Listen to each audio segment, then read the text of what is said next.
धन्यवाद सभापति महोदय कि आपने मुझे बोलने दिया का मौका दिया। जो बजट अनुपूरक मांगे हम जम्मू कश्मीर के बारे में यहाँ डिस्कस कर रहे हैं, ये अधिकार तो जम्मू कश्मीर के जो इलेक्टेड रिप्रेजेंटेटिव वहाँ असेंबली में होते, ये उनका अधिकार था। लेकिन हमने, इस सदन ने ही उनके उस अधिकार को छीना हुआ है। सरकार ने ये बाकायदे यहाँ वादा किया था आदरणीय गृह मंत्री जी ने कि बहुत जल्द जम्मू और कश्मीर में इलेक्टेड असेंबली होगी, वहाँ के राज्य को पूर्ण दर्जा दिया जाएगा। लेकिन आखिर ऐसी कौन सी वजह है कि जम्मू कश्मीर के लोग 5 अगस्त 2019 के बाद से 1 साल से ज्यादा बिल्कुल लॉकडाउन की स्थिति में रहे? ना इंटरनेट कनेक्शन था, ना टेलीफोन था, ना कुछ था। हम लोगों को उनकी पीड़ा उस वक्त समझ में नहीं आ रही थी, लेकिन ये कुदरत ने हमें, जब कोरोना आया तो हमें एहसास हुआ, इस देश की जनता को, पूरी दुनिया को, कि लॉकडाउन की स्थिति कैसी होती है। मैं आपके माध्यम से सरकार से यही कहूंगा कि जल्द से जल्द जम्मू एंड कश्मीर में चुनाव कराए जाएं, डिलिमिटेशन का बहाना लेकर के चुनाव वहां स्थगित ना रखे जाएं। जो इलेक्टेड रिप्रेजेंटेटिव हैं, ये अधिकार उनको दिया जाए। किसी से छुपा नहीं है कि जम्मू कश्मीर के क्या हालात, पिछले 3 दशकों में कितने लोग वहां मारे गए, हजारों की संख्या में लोग मारे गए, कश्मीरी पंडितों को वहां से निकाला गया, 10,000 से ऊपर का आंकड़ा है हाफ विडो का।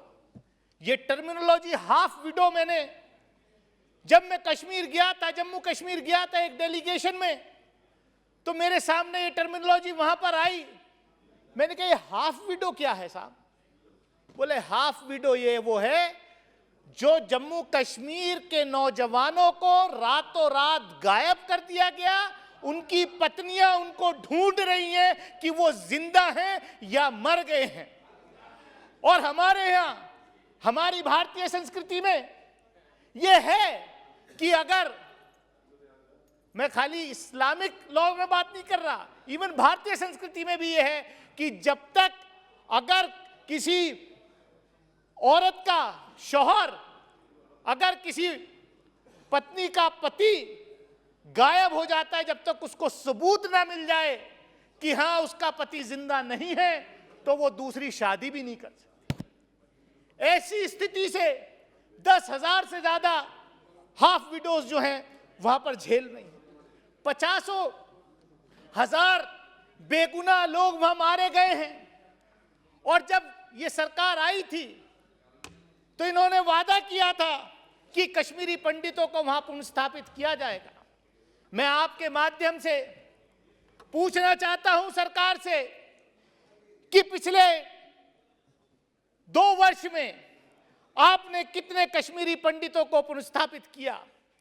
पिछले 7 वर्ष में आपने कितने कश्मीरी पंडितों को पुनर्स्थापित किया जम्मू कश्मीर के अंदर?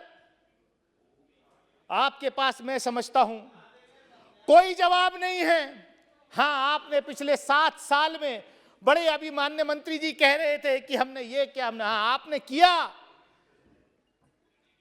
जिस आतंकवादी को, क्योंकि सुप्रीम कोर्ट ने फैसला दे दिया कि वो आतंकवादी था जिसने पार्लियामेंट के ऊपर अटैक किया था, अफजल गुरु, उसको शहीद बताने वालों के साथ भारतीय जनता पार्टी ने जम्मू कश्मीर के अंदर सरकार चलाई थी।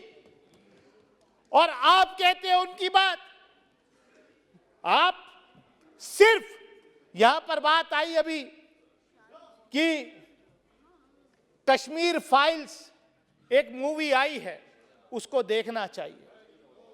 मैं कहना चाहता हूं माननीय सभापति महोदय, कश्मीर फाइल्स हो या गुजरात फाइल्स हो, कश्मीर फाइल्स पे या गुजरात फाइल्स पे मूवीज बना करके लोगों में नफरत का माहौल पैदा नहीं करना चाहिए। और ये नफरत जो है ये हमें खा जाएगी। और ये देश में जो मेरी आपके माध्यम से मांग है कि ऐसी किसी भी मूवी पर, ऐसी किसी भी फिल्म के ऊपर जो है तत्काल बैन लगाया जाना चाहिए जो इस देश में नफरत की भावनाएं पैदा करती है, नफरत की भावनाएं फैलाती है। हम कब तक गुजरात फाइल्स याद करें? हम कब तक कश्मीर फाइल्स याद करें? हम जो है हमें देश को, एक नौजवानों को देश के निर्माण में लगाना है, हमें बांटने का काम नहीं करना है। हो सकता है ये नफरत फैला करके आपको कुछ पॉलिटिकल फायदा हो जाए, आपको जो राजनीतिक फायदा हो जाए, कश्मीर जलता रहे, जले आपसे, आपको जो है दूसरे प्रदेशों में फायदा हो जाए, लेकिन ये देश के लिए अच्छा नहीं है। और मैं आपसे, आपके माध्यम से सभापति महोदय सिर्फ इतना ही कहना चाहता हूं, भाई 2019 के बाद जब यहां पर कश्मीर डिस्कस हो रहा था, जब जम्मू कश्मीर की विधानसभा को खत्म किया गया, जब जम्मू कश्मीर राज्य के टुकड़े किए गए, जम्मू कश्मीर के लोगों के अधिकार छीने गए, उस वक्त यहाँ बड़े जोर जोर से भाषण हो रहा था कि साहब अब जो है, मुझे भी कहा था सामने से गृह मंत्री जी ने उठ के कि अब दानिश अली आप भी जाकर के प्लॉट खरीद सकते हो, जमीन खरीद सकते हो जम्मू कश्मीर में, पहले नहीं खरीद सकता। मैं पूछना चाहता हूं कि कितने उत्तर प्रदेश या गुजरात के लोगों ने कश्मीर के अंदर प्लॉट खरीदे हैं? कितना वहां पर जो है इन्वेस्टमेंट के, मैं चाहता हूं कि वहां पर इन्वेस्टमेंट हो, मैं चाहता हूं कि वहां के नौजवानों को रोजगार मिले, मैं चाहता हूं कि वहां पर अमन और शांति रहे। अभी यहां कहा कि अभी सुबह में आदरणीय स्पीकर साहब बैठे थे तो उन्होंने भी ये बात कोट की कि कितने, मेरे ख्याल से 200 से ज़्यादा सांसद जो हैं इस लोकसभा के कश्मीर में विजिट, 300 के करीब सांसद कश्मीर गए हैं। मैं भी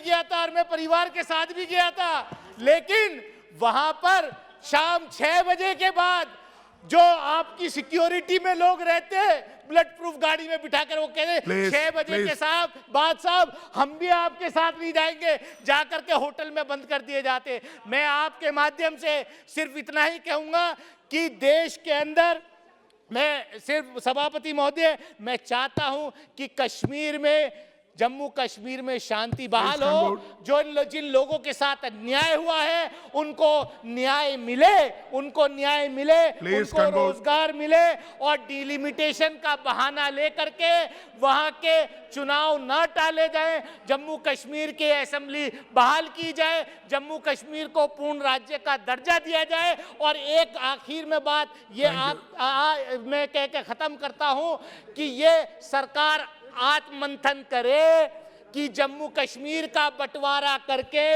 कितना फायदा हुआ है, कितना नुकसान हुआ है, बॉर्डर पर आज क्या स्थिति पैदा हुई है, इस जिम्मेदारी से कोई नहीं बच सकता, सरकार नहीं बच सकती। मैं इन्हीं अल्फाजों के साथ अपनी बात खत्म करूंगा कि सरकार ध्यान दे। हम चाहते हैं कि जब हम लोग वहां जाएं, मेंबर पार्लियामेंट वहां जाएं, तो खुलेआम एक आम आदमी की तरह जाकर के घूमे, ना कि हमारे साथ वहां पर सिक्योरिटी जाए। बहुत बहुत धन्यवाद। Honorable Member Supriya Sule ji.